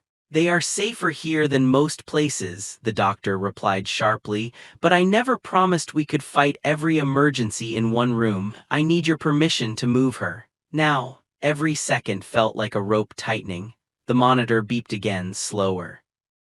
Lily sobbed harder. "Daddy, don't let her die," she cried. "Please don't let her die." Chloe reached for Megan's hand, her little fingers cold and shaking. "Can she come back if they take her?" she asked. "Or is that goodbye?" Megan's heart broke at the question. She squeezed Chloe's hand gently. "We don't know yet," she said softly, "but we will not say goodbye until we have to. Right now we are saying, keep fighting, Ruby." "Okay," Chloe nodded, but tears spilled from her eyes. Ethan's chest felt like it was being squeezed from the inside. He looked at the doctor, then at his daughters, then at Megan. "Do it," he said finally, his jaw tight. "Move her, save her, whatever it takes." Dr. Reed nodded at the nurses. "Prepare her for transfer," he ordered. "Keep the oxygen on, get a mobile monitor ready. I want an ambulance at the back entrance in 5 minutes." The room exploded into motion. The nurses lowered the rails, carefully moving tubes and lines so they wouldn't tangle. One nurse started loosening the wires from the wall monitor and connecting them to a portable one. The wheels on the bed were unlocked with a click. As they worked, Ruby's small face remained still, but her lashes fluttered once as if she was trying to open her eyes. Megan leaned close to her ear. "Hey little lantern," she whispered. "I'm right here, we're not leaving you. You just keep breathing one breath at a time." Her words were broken but steady. She could feel a tremor running through her body, but she held herself still because the girls needed someone steady to watch. The stretcher was almost ready when something strange happened on the monitor. For a moment the line steadied, then dipped again, then steadied. "That's odd," one nurse said. "She's responding to something." Dr. Reed frowned. "We don't have any new medication in her system," he said. "We haven't given anything yet." "What changed?" Megan realized her hand was resting gently against Ruby's arm. She started to pull it away, thinking she might be in the way, but the second she moved, the line dipped again. Her heart jumped. Without thinking, she placed her hand back on Ruby's arm gently but firmly. The line steadied a little, the beats still weak but less chaotic. "Doctor," she said softly, "I know this sounds strange, but look." He followed her gaze, watched the pattern, watched her remove her hand and place it back again. The change was not huge, but it was there. "This doesn't make sense," he muttered almost to himself. "Touch shouldn't do this, not like this. Maybe it's a coincidence." But even as he said it, his eyes narrowed, curious and troubled all at once. Ethan saw it too. "What are you implying?" he asked, his voice wary. "Are you saying she's fixing her with her hands now?" There was sarcasm in his tone, but also fear. Fear of hope, fear of something that did not fit into a chart. Megan shook her head. "I'm not magic," she said quickly. "I know I'm not. Maybe she just feels safer. Maybe her body calms down when she knows someone is close. When I was holding my cousin's hand in the hospital, her heart rate changed too. Sometimes people fight harder when they know they are not alone." Dr. Reed rubbed his forehead. "We can't base medical decisions on feelings," he said, but his voice was softer now. "We still move her, but you're coming too." Megan blinked. "What?" "You heard me," he said. "If her body is calmer with you close, then you ride in the ambulance. You keep your hand right there. We'll treat this as one more tool, not instead of medicine, but beside it." Ethan almost protested. Something about the idea of trusting a maid's touch in an emergency made his business-trained mind rebel. But then he looked at Ruby's tiny arm under Megan's hand, saw the small, stubborn rise and fall of her chest, and he swallowed his pride. "Fine," he said hoarsely. "But if anything happens to my daughter on the way and it turns out this was some mistake." His voice trailed off, but the threat hung in the air. Megan nodded. "I understand," she said. "I'll keep her safe as long as I can." The nurses finished hooking up the portable monitor and oxygen. They gently slid the narrow hospital bed out of its place, threading the wires through careful hands. The wheels squeaked as they started to roll. Lily and Chloe watched with wide, wet eyes. "Can we come?" Lily begged. "We don't want her to be alone." "You can't come this time," Dr. Reed said gently. "But we'll bring her back if we can. I promise we'll do our best." Megan leaned down quickly so her face was level with theirs. "You have a job," she told them, her eyes shining. "You have to stay here and keep the butterflies company, draw more lanterns for Ruby, and you have to talk to God about her. Tell him everything you want to say. Can you do that?" They both nodded, even though their lips were trembling. "We'll tell him not to take her yet," Chloe whispered. "We still need her." The hallways blurred as they rushed the bed toward the back entrance. The portable monitor beeped with every bump. Rainwater from the earlier storm still glistened near the doors, reflecting the harsh overhead lights. Outside, an ambulance waited with its back doors open, bright white inside, cold and ready. The paramedics moved fast, helping guide the bed up the ramp. "Who's riding with her?" one of them asked. "Dr. Father Maid," Dr. Reed answered quickly. "The others follow in the car." Megan climbed in first, sliding onto the narrow bench beside the stretcher. She kept her hand on Ruby's arm, her fingers wrapped gently around that tiny wrist. Ethan climbed in next, his broad shoulders almost too big for the cramped space.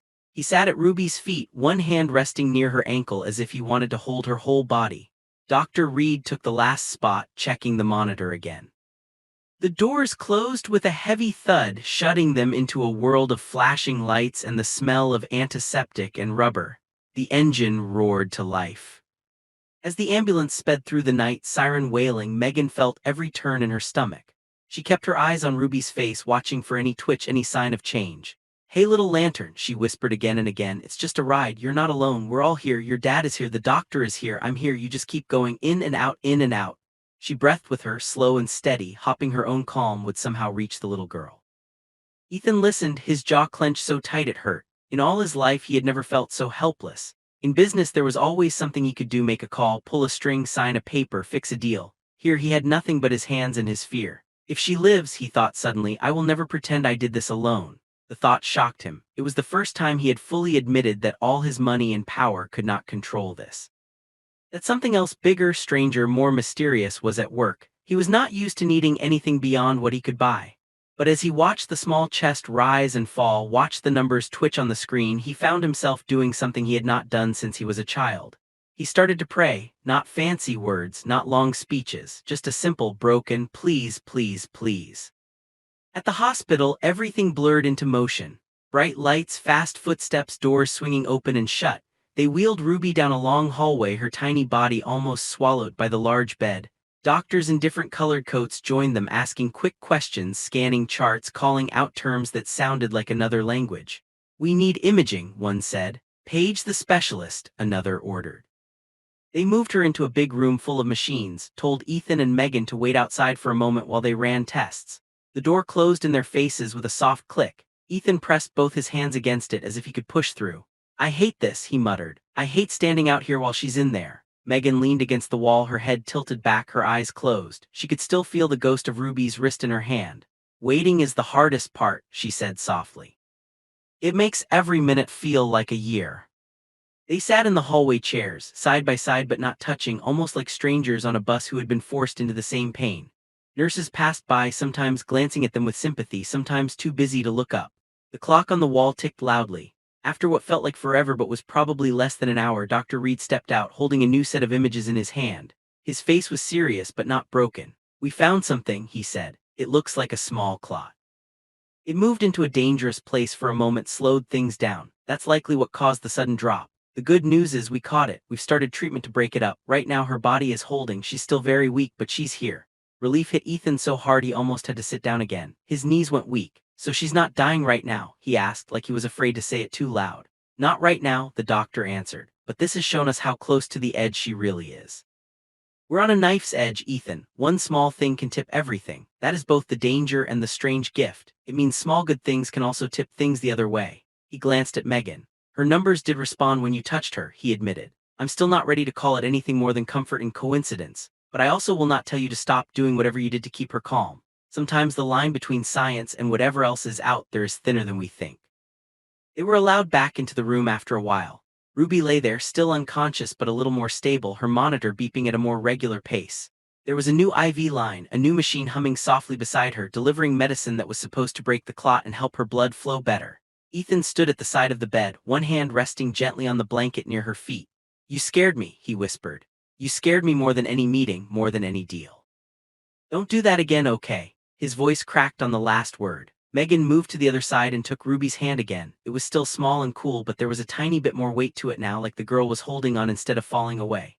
"We're not done yet," Megan whispered. "You still have lanterns to draw. You still have pancakes to eat. Remember, you told me you missed the syrup that drips down your chin. You are not allowed to leave without one more sticky breakfast." They spent hours in that room, taking turns sitting and standing, watching every little change. At one point, a nurse came in and asked Megan to step outside. "There's someone in the family waiting area asking for you," she said. Megan frowned, confused. "For me?" she repeated. "Who?" She said. "She's from the agency," the nurse replied. She looked worried. "I think she heard about the ambulance call." Megan's stomach dropped. She squeezed Ruby's hand one more time and then followed the nurse out. In the small family waiting area, a woman in a neat blouse and skirt stood with her arms folded tightly across her chest. Her hair was pulled back and she had a folder under one arm. "Megan," she said, her voice low and sharp. "What were you thinking?" It was the coordinator from the hearing agency. "You took a very fragile case and then decided to unhook the children and skip medicine," she demanded, not bothering to sit. "Do you have any idea how much trouble this could cause us? If something happens to that little girl, their father could sue you, me, the agency, everyone." Megan felt her cheeks burn. "I know what I did was risky," she said quietly. "The doctor has already told me that. I'm not trying to pretend it was safe, but I didn't do it out of carelessness. I did it because I believed their hearts needed something the charts weren't giving." The woman shook her head. "Belief won't protect you in court," she snapped. "We cannot have workers making their own rules in homes like that. I should pull you out of this assignment right now. In fact, I should let you go completely. You've put this entire company at risk." For a moment, Megan's throat closed up. If she lost this job, she would lose the roof over her head, the money she sent to her parents every month, everything. But worse than that, she would lose the girls. The thought of Ruby waking up and not seeing her there made her chest hurt like someone was squeezing it. "If you pull me out now," Megan said softly, "you might keep your company safe, but what about them? They will wake up and think I walked away. They will think I was like everyone else who left when things got scary. They are small, but they remember. They feel it. Please, at least wait until we know if she's stable. If you have to fire me later, I will understand. But don't make me disappear in the middle of this." The coordinator's eyes softened for a second, then hardened again. "You talk like you're their mother," she said. "You're not, you're a maid we placed there to clean and help. You crossed a line." Megan nodded, tears thick in her voice. "I know," she whispered. "I crossed it because no one else would. I crossed it because I've watched people follow all the rules and still lose the people they love. And I could not watch it happen again without at least trying something small and human." The woman stared at her for a long moment, then looked away. "The father called me," she said. "He was furious. He said he'd make sure you never worked in a house like his again. But then when he called again from the ambulance, his voice sounded different. He said you were riding with them. He said the doctor had told you to keep touching the child's arm because it seemed to help. I don't like any of this. It sounds like a story people will twist into something we cannot control." She sighed heavily. "I'm not going to remove you today, but this is your last chance. One more action like that without a doctor's clear permission and you're finished. Do you understand?" "Yes," Megan breathed. "Thank you, I won't forget this." The coordinator nodded once, then turned and left, her heels clicking on the tile. Megan stood alone in the waiting area for a moment, shaking. Then she wiped her face, straightened her shoulders, and walked back to Ruby's room. When she stepped inside, she saw something that made her stop in the doorway. Ethan was sitting in the chair by the bed, leaning forward with his elbows on his knees, talking in a low voice. He thought he was alone with Ruby, but his words carried softly. "You know," he murmured, "when you were born you were the smallest of the three. The nurse said you were tiny but loud. You cried the loudest. Your mom laughed and said, 'That one's going to be stubborn.' She was right. You have always been the one who held on the tightest. Don't stop now, you hear me? Don't let this be the last time I talk to you like this. I still have to take you to the park your mom loved. I still have to show you the fireflies. You can't go without seeing them." Megan's throat tightened. She had never heard him speak this gently. It was like watching a stone crack and reveal something soft inside. She stepped closer and he looked up, catching her in the corner of his eye. There was no anger in his face now, only exhaustion and something like shame. "I thought you were with the agency woman," he said quietly. "She wanted to pull you out." Megan nodded. "She still might," she replied. "But not today." She said, "I have one more chance. I plan to use it well." He let out a humorless little laugh. "Funny," he said. "Feels like that's what we all have, one more chance." He looked back at Ruby. "The doctor says the clot treatment is working. Slowly, we're not out of danger, but we're not in the worst part anymore." He rubbed his hands over his face. "Do you think God is doing this?" he asked suddenly, the question bursting out of him before he could stop it.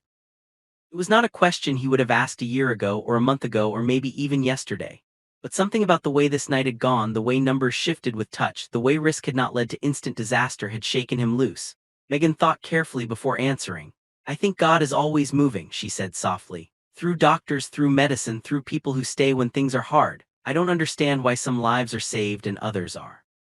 I don't pretend to know his whole plan, but I do believe he hears when a little girl's sisters whisper, 'We still need her,' and when a father who hasn't prayed in a long time says, 'Please,' and when a maid begs him not to let her make the same mistake twice." She looked down at Ruby. "I think he's here in this room, even if all we see are machines and wires." Ethan glanced at the monitors, then at the girl, then back at Megan. "If she wakes up," he said slowly, "I want you to be the one to tell her what happened. I want her to know you fought for her even when I told you not to move. I'm not saying I forgive you yet, but I can't deny what you've done." Hours later, as the sun started to set and the sky outside turned soft orange and pink, Ruby's fingers finally twitched again.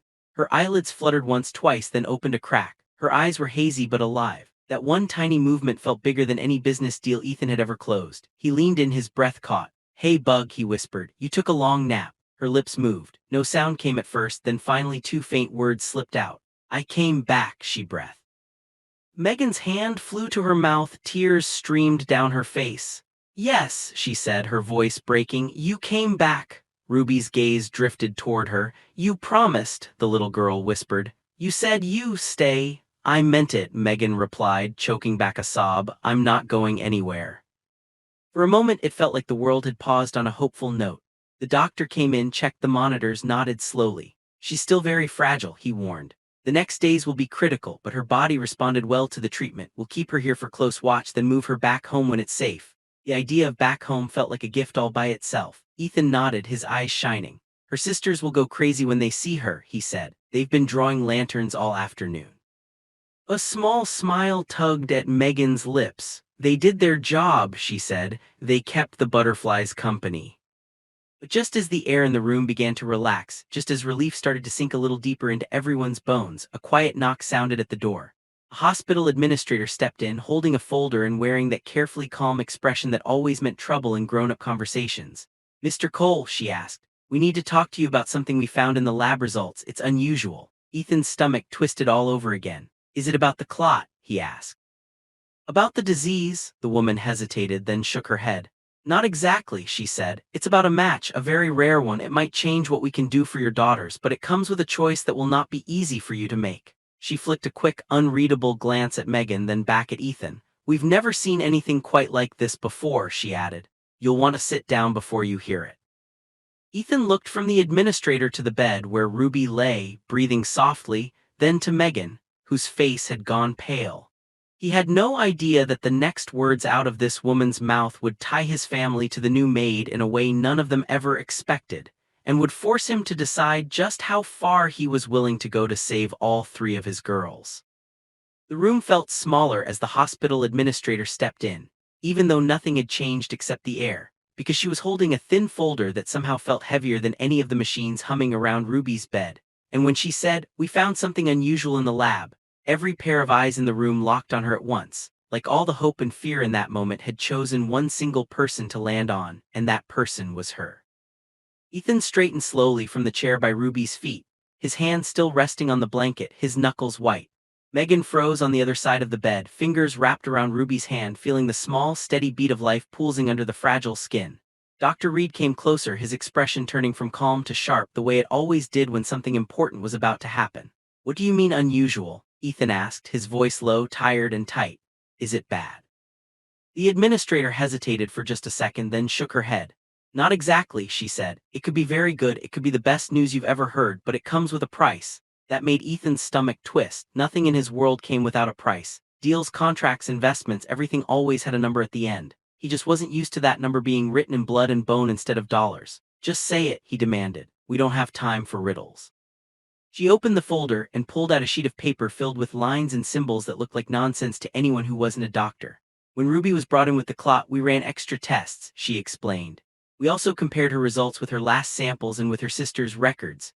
Then our system did something it doesn't often do. It flagged a possible donor match in our extended database for all three girls, at a level of compatibility so high it almost never happens. We thought it was an error, so we reran everything. It was." The room went very still. You could almost hear each breath. "A donor?" Dr. Reed repeated, his eyes narrowing. "You mean for a transplant, for their bone marrow?" The administrator nodded. "Yes," she said. "This donor has a rare genetic pattern that lines up with every key marker in all three of your daughters. It's the kind of match we pray for and almost never see, especially for three siblings at the same time." Ethan's heart started pounding so hard he could feel it in his throat. "Where is this donor?" he asked. "How fast can we get them here? I'll pay whatever it takes. Just tell me what hospital, what country, I'll send a plane." The woman looked up from the paper then, and her eyes flicked briefly toward Megan before returning to Ethan's face. "That's the unusual part," she said quietly. "The donor is not in another country. The donor is not even in another city. The donor is already in this hospital, in fact." She took a breath like someone about to tear off a bandage. "She's in this room." For a second nobody moved. The words hung there too strange to make sense. Ethan blinked once, twice, his mind racing through every nurse, every doctor, every person in the hall. "What are you talking about?" he asked slowly. "Who?" Dr. Reed turned, his gaze following the administrator's earlier glance, and his eyes landed on Megan. She stared back, confusion written all over her face, fear blooming in her eyes. "No," she whispered, shaking her head a little. That can't be right." The administrator held up the sheet. "Megan, when you started with the agency, you agreed to be listed as a voluntary donor in case you were ever a match for anyone in need," she reminded her. "It was part of the health screening forms. Most people never get called, but your blood sample stayed in the system. When we put in the triplets data, the algorithm pinged. We checked your records again, we checked your markers. You are a near-perfect match for all three girls." Megan's knees almost buckled. She grabbed the edge of the bed to steady herself, her free hand pressing against the cool metal rail. "That doesn't make sense," she said, her voice almost too soft to hear. "I signed up years ago. They said it was just in case. I never thought." Her eyes flew to Ruby's face, to the soft rise and fall of her chest, to the faint purple shadows under her eyes. "You're saying I could?" She couldn't finish because the thought was too big and too heavy. Dr. Reed stepped closer to the administrator, his doctor brain already turning. If this is real, he said, it means we might be able to do something we didn't think was possible, a transplant that gives all three girls a real chance not just to live a little longer but to push the disease back hard. But we need to be careful. They're very weak, and donor procedures are not simple. They come with risks, especially for the person donating. It's not like giving a little blood and going home. Ethan's head snapped toward him. What risks? He demanded. What happens to her? The administrator folded her arms, her folder pressed against her chest like a shield. There are two main options, she explained, using simple words like she would for a worried parent because that was exactly what he was.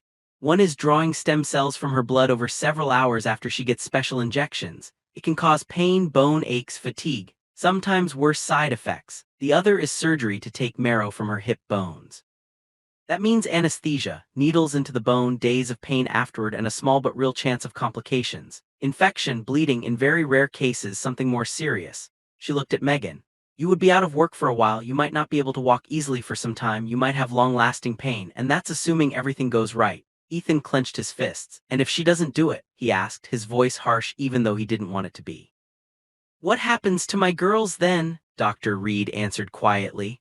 We keep doing what we're doing now, he said. Maybe we win some time, maybe we don't. Without a strong donor, our best tools will always be limited. With a match like this, he glanced at the girls, then back at Megan. We get to fight for a future, not just for another month. A thick silence fell over the room. The machines kept beeping. The air kept moving. But for a moment it felt like the world had narrowed down to a single line drawn between one woman and three small girls. Megan's heart pounded so loudly she could feel it in her ears. She remembered sitting in another hospital years ago, watching her little cousin sleep, hearing doctors whisper about no match, too late, no options.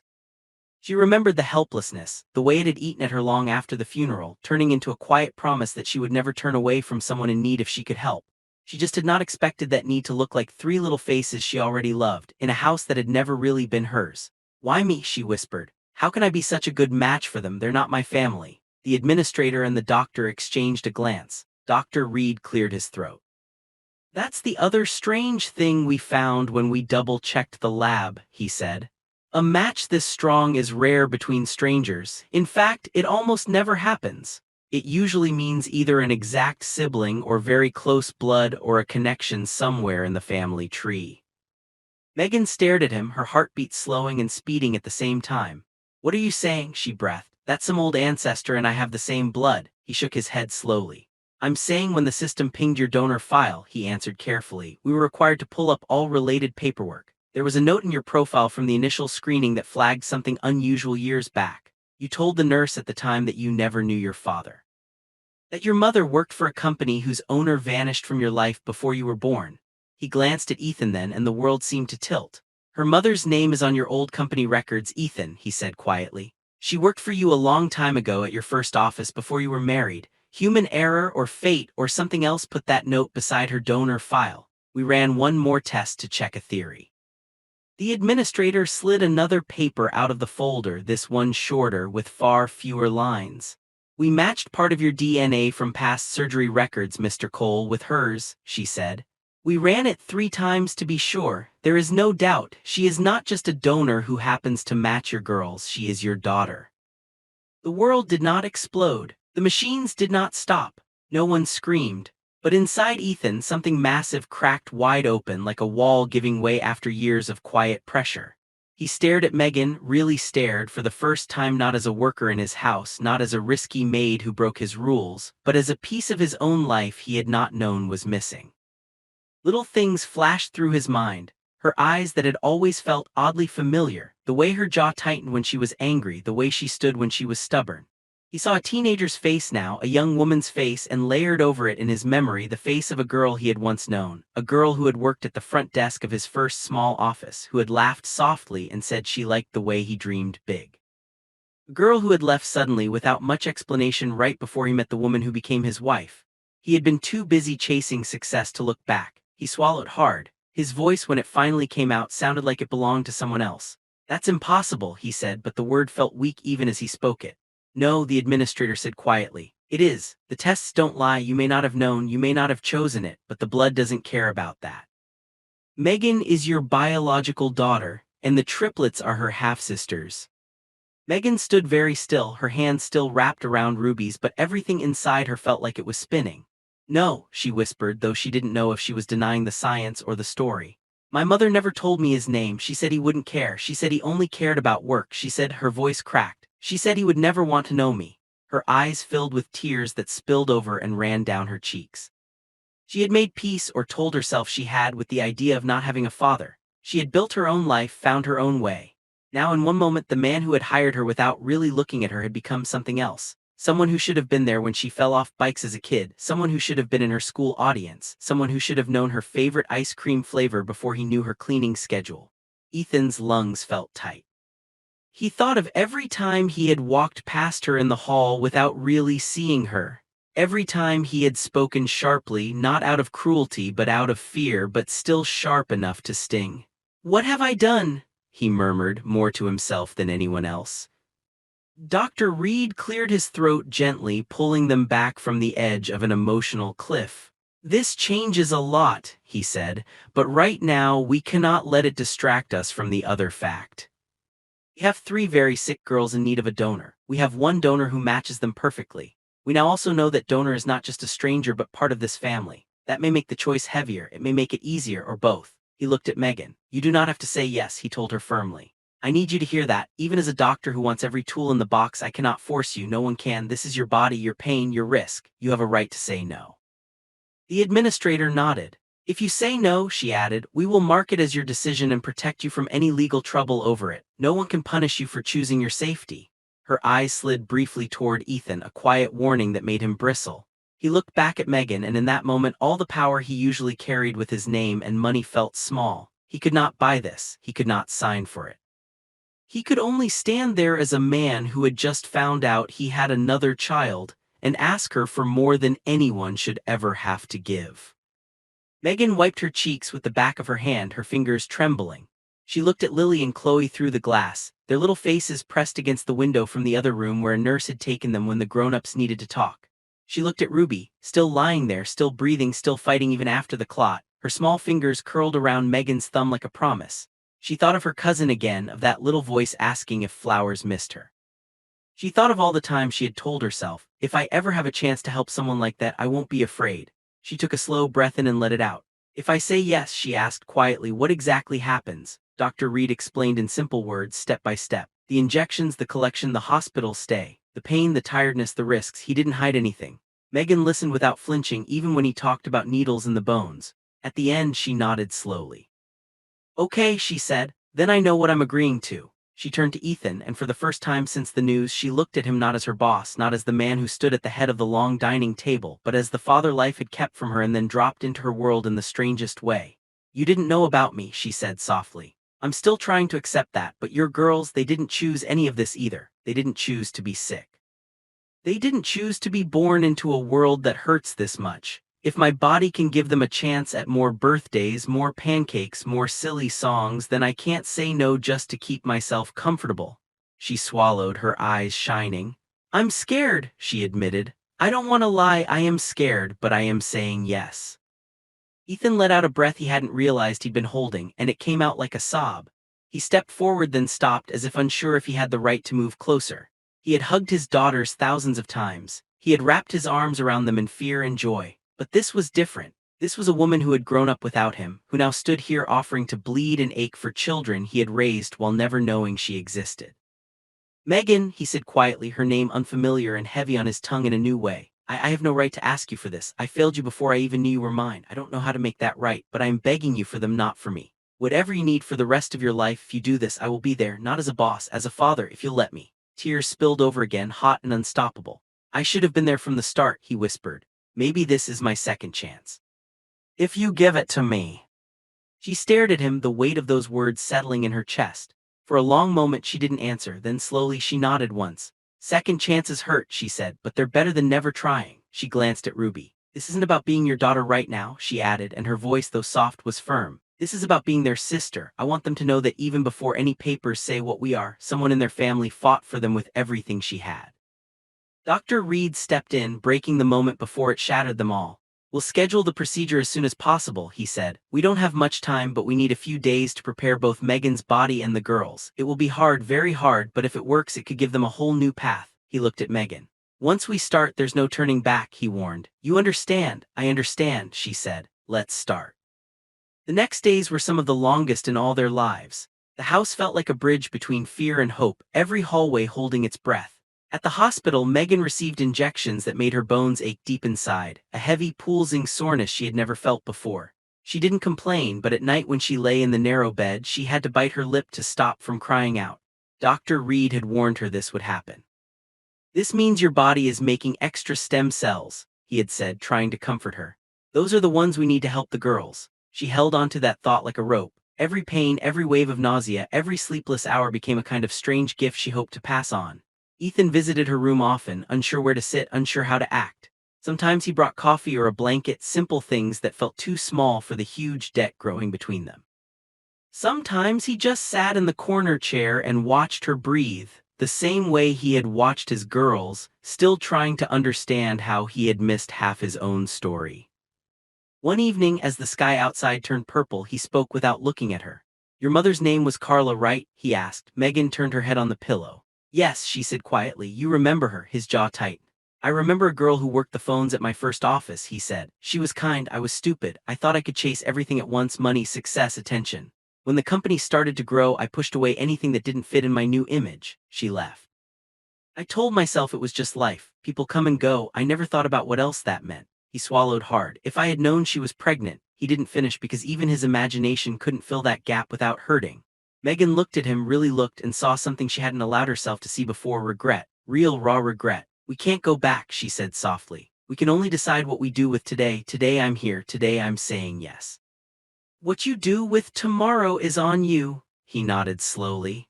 Then I'll spend every tomorrow trying to be the kind of father you deserved, he said, even if you never call me that, even if all you ever need from me is to show up. While Megan's body prepared to give, the girls' bodies prepared to receive. The doctors adjusted their medicines, gave them new treatments to make room for the incoming cells. Some of the days were awful. Lily threw up until she had nothing left. Chloe cried because her bones hurt.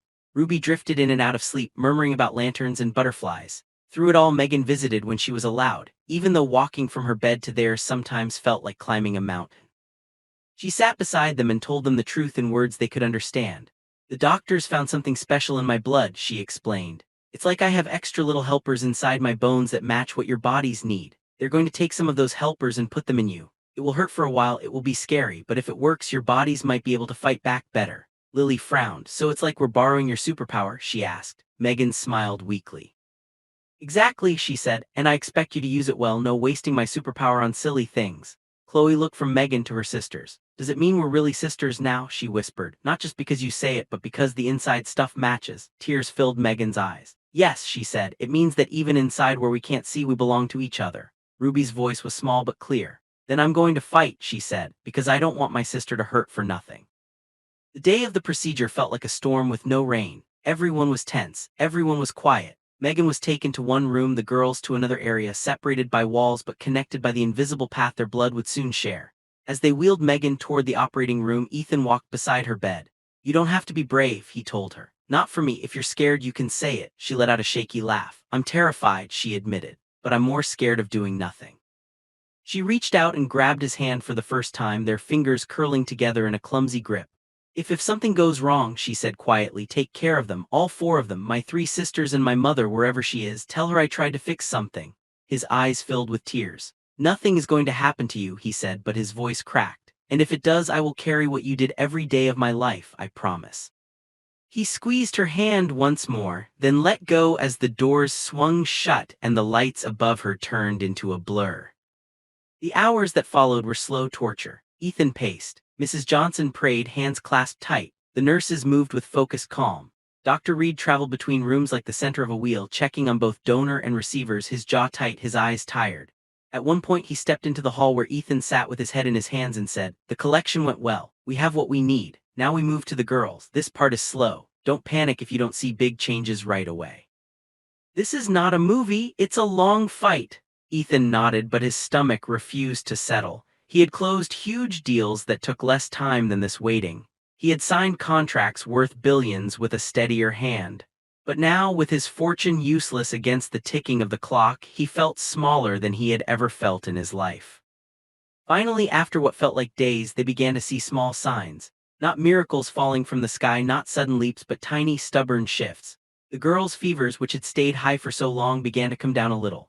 Their blood numbers, which had been trapped in the same bad range for weeks, started inching towards safer zones. The monitors still beeped. There were still scary moments, spikes, dips, infections that had to be fought off, but the dips didn't last as long. The spikes didn't climb as high.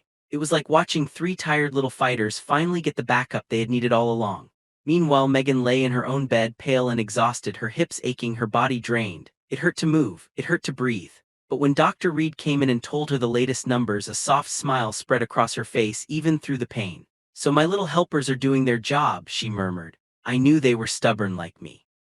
Weeks turned into months. The story didn't end overnight. Real healing rarely does. There were setbacks and scares, nights when everyone thought they might lose it all again. But each time the girls' bodies bounced back a little stronger, as if they had decided they were tired of staying on the edge. Slowly their cheeks filled out. Their eyes grew brighter. The bruises on their arms faded.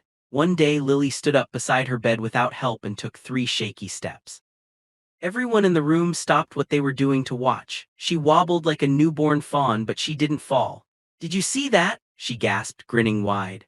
"My legs remembered," Chloe insisted on trying next. Ruby took longer, but when she finally managed to stand with her sisters on either side, all 3 girls held hands and laughed, and the sound of it echoed through the house like music. At home, the hospital wing slowly transformed. The machines stayed, but the walls changed. The butterflies multiplied. New drawings joined them: lanterns, pancakes, fireflies, a big stick figure family holding hands under the words, "We are not done." The dining room became a place of life again, not a scene of fear. The first morning they were strong enough to eat there together, Ethan pulled out all the stops. The cook made star-shaped pancakes with syrup and strawberries. Mrs. Johnson put flowers on the table. The triplets shuffled in together, each still a little wobbly but walking on their own legs, no machines trailing behind them. When they saw the table, they froze, then ran the last few steps, giggling so loudly the staff in the hall laughed too. "It smells like Mommy," Chloe said, closing her eyes. "And like the night you brought us here," Ruby added, glancing at Megan, "when you pushed the medicine away." Megan walked in more slowly, still moving carefully from her own aches, but stronger than before. She took a place at the side of the table, not at the back wall as a worker, not rushing in and out with trays, but sitting down like she belonged. For a moment she hesitated, unsure if she had the right. Ethan noticed. He pulled out a chair beside him and nodded. "Sit," he said simply. "You're exactly where you're supposed to be." Her eyes warmed and she sat. The girls bounced in their seats. "Tell the story again," Lily begged. "The one about the lanterns that wouldn't go out."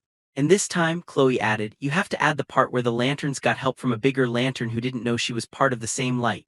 Ruby grinned. "And the part where the man who built the lantern stand finally looked up and saw all the lanterns were his." Everyone laughed softly, but they knew the girls weren't just being silly. They were telling the truth in their own way. Ethan looked around the table, at his 3 daughters who had been to the edge and come back, at the young woman who had bled and hurt to give them a chance, at the staff who had stayed, at the head housekeeper who had cried quietly in the linen room and still kept going. He felt tears sting his eyes. "Once I thought being a billionaire meant I could control everything," he said, speaking more to his own heart than to the room. "I thought money could fix any problem if I just threw enough of it at the wall. Then the world reminded me that some things don't care about bank accounts.